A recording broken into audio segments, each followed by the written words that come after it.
This is an Evans Races horse race machine.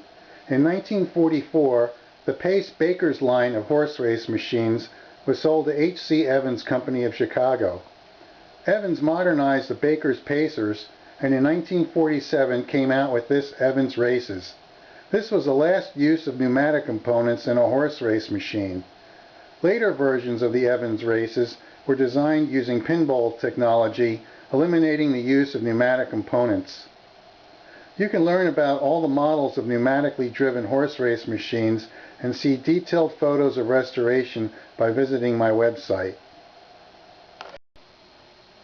This machine came on the market about 12 years ago.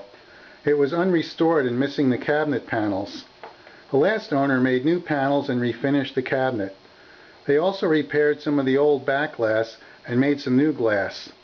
My customer bought this last year and hired me to restore the mechanism. This model can be set on free play, but I've set it up as a full gambling machine, just like earlier Paces and Baker's racers. Now I'll remove the panels to show you the mechanism. This machine has a serial number of 1280, along with a handwritten date of December 24th, 1947. Most manufacturers don't start a series of serial numbers with the number 1. I'm guessing Evans produced just under 300 machines the first year of production. There are more electromechanical mechanisms in this model than there are pneumatic components. Betting on a horse sends the nickel down through this chute, tripping 2 microswitches. The top microswitch cancels all the selections from the previous race. The second switch selects the horse or horses for the present race. You can bet on 1 or all 7 of the horses. To start the race, you simply turn this handle. These are the payout chutes. This chute counts out individual nickels, coordinating with the number on the rotating drum. This is your sweepstakes pool jackpot. If you win the jackpot, all the nickels from here to here are paid out.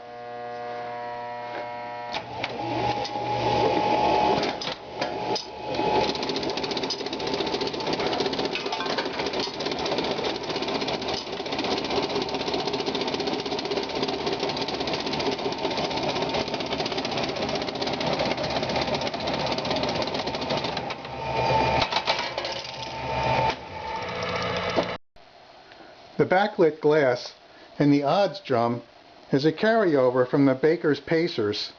The Bakers offered a gold award. This Evans pays out a jackpot called the sweepstakes pool.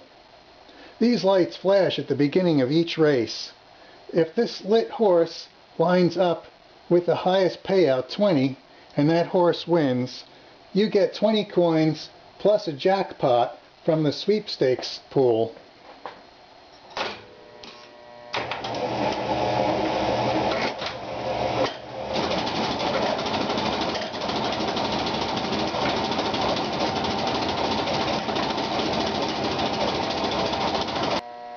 The odds wheel spins twice for each race, once at the beginning of the race, and then during the race when the number 1 horse trips a contact to spin it a second time.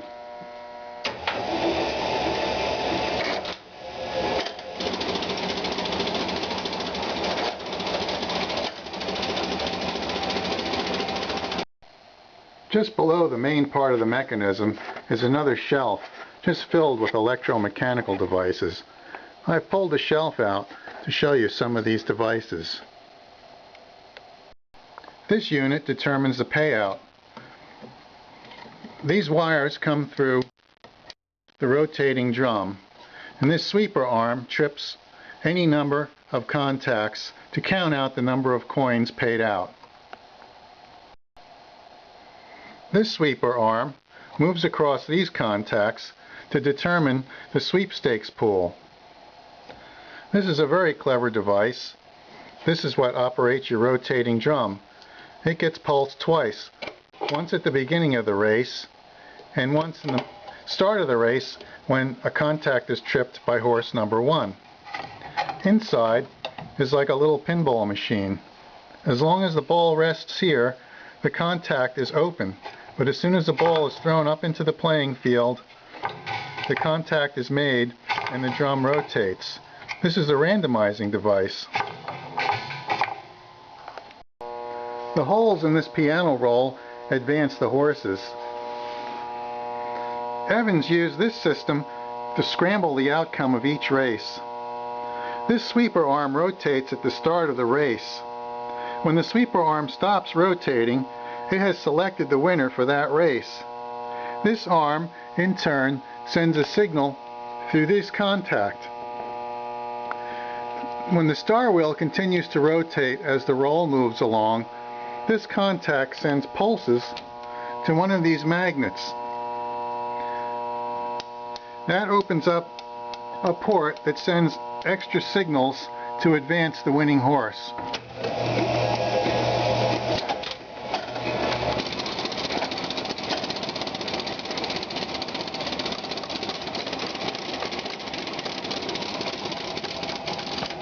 Evans randomized the outcome of the race to prevent gamblers who have the ability to memorize patterns in the holes in the roll from betting on the winning horse.